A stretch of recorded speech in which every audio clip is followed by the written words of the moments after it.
네, 안녕하십니까. 국내 이슈를 통해서 주식에 대한 투자 포인트를 찾아보는 크로스체크. 저는 오현진입니다.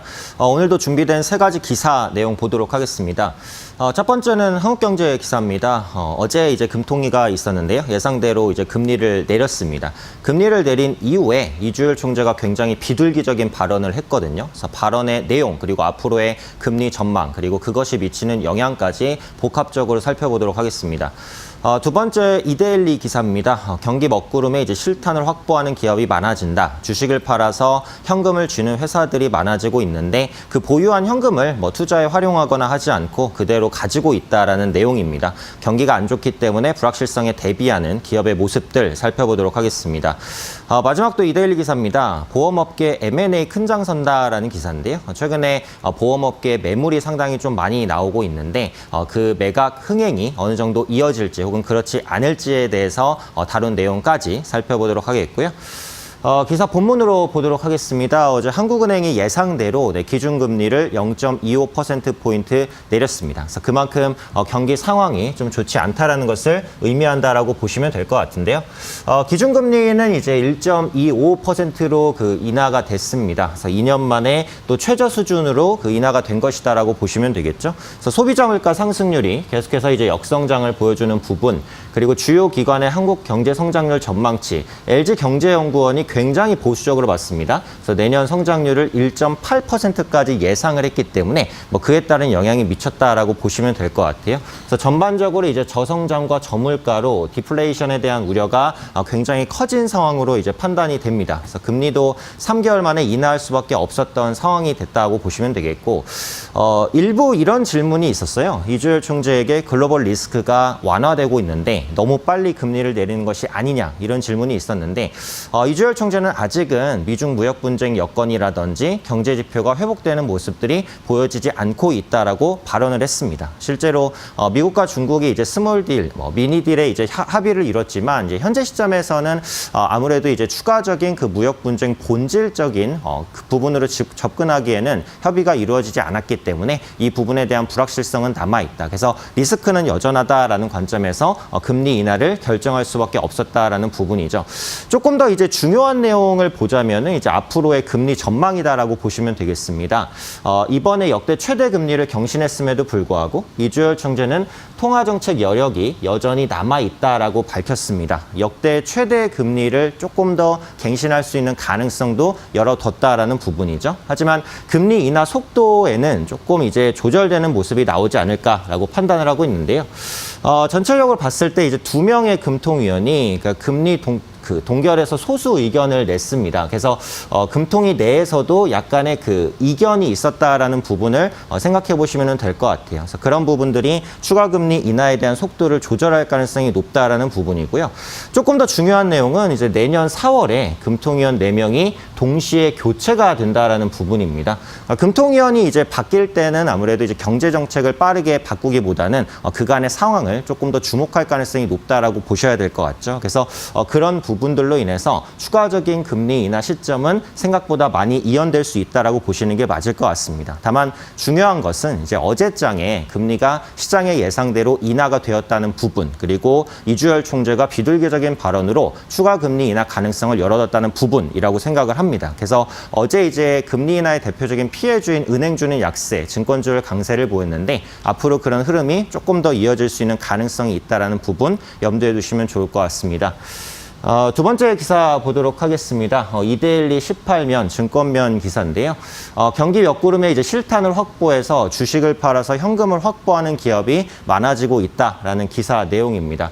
전체적인 내용을 보시면은 올해 들어서 이제 타법인 추식 처분 공시가 72건으로 1년 새 39% 정도 증가한 것을 확인하실 수 있습니다. 그래서 기업들이 이제 주식을 현금화하는 이유를 보면은 우선은 재무구조 개선, 그다음에 투자 재원 확보라는 명목으로 이제 주식을 확보하는 모습들이 나타나고 있는데요. 모두가 이제 재무구조 개선을 위해서 주식을 매각하는 건 아니죠. 실제로 LS라든지 삼성 SDI 같은 경우 재무구조가 좋습니다. 굳이 주식을 팔 정도로 재무구조가 나쁘지 않다는 거고, 그 자금이 모두 투자 재원 확보로 사용되는 것도 아닙니다. 지난해 49개사 중에 40곳은 주식을 매도하고 현금을 챙겼지만 투자를 안 한 것으로 보여지고 있습니다. 아무래도 글로벌적인 경기 불확실성 불확실성, 국내 경기 불확실성이 많기 때문에 매도의 현금을 좀 보유하는 그런 모습이 나타난다라고 보시면 될 것 같아요. 그래서 현 시점에서 뭐 제대로 투자하는 기업이 별로 없다라는 기사가 대부분이지만 모든 기업이 투자에 나서지 않는 것은 아닙니다. 실제로 하나 에어로스페이스 같은 경우는 조금 적극적인 투자에 나섰어요. 그래서 지난해 7월 한국항공 우주산업의 지분을 처분해서 2,300억 정도의 현금을 확보했고요. 하나의 기계부분 항공사업 그리고 미국 항공 엔진 부품사 이닥의 지분까지 인수를 했습니다. 이로써 외형 성장이 나타나면서 주가도 상당 부분 상승을 했고요. 3분기 실적도 호조를 보일 것으로 예상이 됩니다.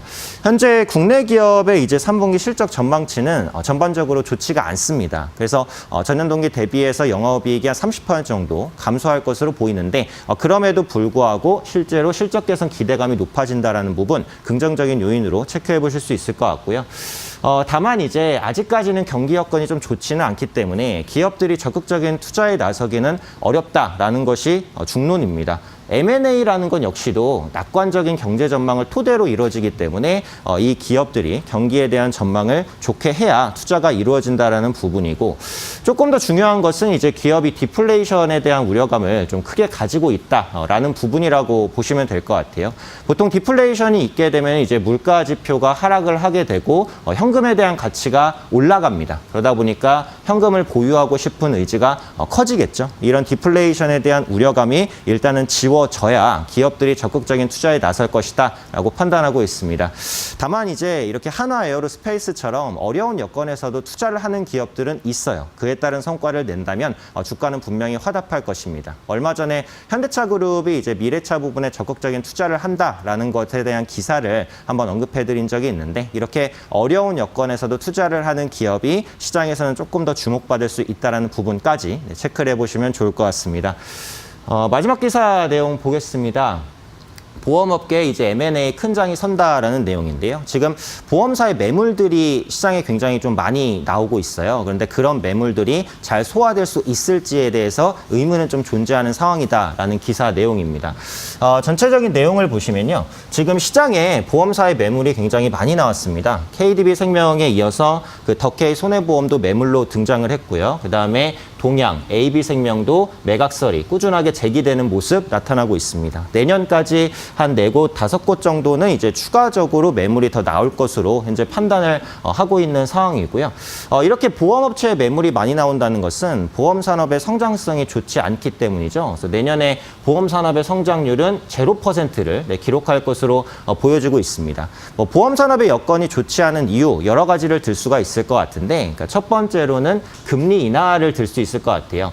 보험사 같은 경우 보유하고 있는 대부분의 자산을 금리 연동 상품에 투자를 합니다. 왜냐하면 보험료를 지급할 사유가 언제 발생할지 모르기 때문에 자금을 리스크가 너무 높은 상품에 운용할 수가 없죠. 그리고 환매 기간이 너무 긴 상품에 운용할 수도 없습니다. 그러다 보니까 안정성이 높은 금리 상품에 많이 운용을 하는데 앞서 살펴드린 대로 기준금리 계속해서 내려가고 있죠. 그래서 이런 부분들이 수익성을 악화시키고 있고 두 번째로는 이제 자동차 보험료 경쟁입니다.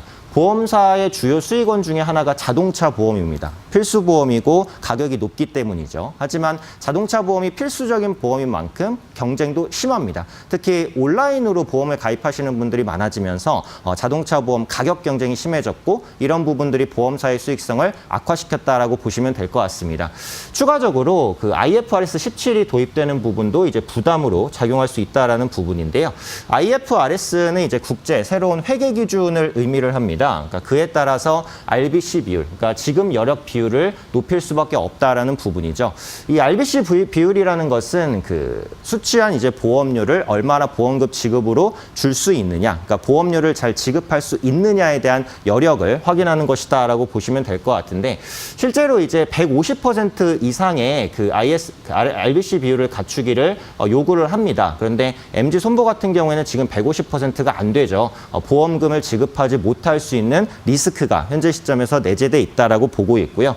보험 업황이 좋지 않은 것을 떠나서 실제로 이제 매각까지도 흥행을 보여주기가 조금 어려울 것으로 보여지고 있습니다. 그러니까 사는이 KDB생명의 인수와 증자에 1조 3천억 가량을 투입을 했는데 실제로 적정 인수가는 5천억 이하라고 보여져요. 그러니까 1조 3천억을 투입한 기업을 5천억에 매도하고 싶지는 않겠죠. 그러니까 결론적으로는 지금 보험 업황이 좋지 않고 앞으로 자본 확충에 부담이 있는 상태에서 매각 매각까지도 쉽지 않다라는 겁니다. 앞으로도 이런 보험주의 어려운 업황 환경이 보험주의 주가를 누를 수 있는 환경이 나타날 수 있다는 부분까지 염두를 해두시면 좋을 것 같습니다. 네, 이상으로 금일 세 가지 기사 내용 모두 살펴보았습니다. 어제 같은 경우 국내 증시는 저항대까지 주가가 상승한 모습이기 때문에 조정 가능성을 좀 염두를 해두셔야 되지 않을까 싶습니다. 간밤에 미 증시도 약간 흔들리는 모습이 나와서 오늘 국내 증시가 하락할 수 있는 부분 염두를 하시고 좀 보수적인 대응을 해야겠다라고 말씀드리겠습니다. 이상으로 크로스체크 오현진이었습니다.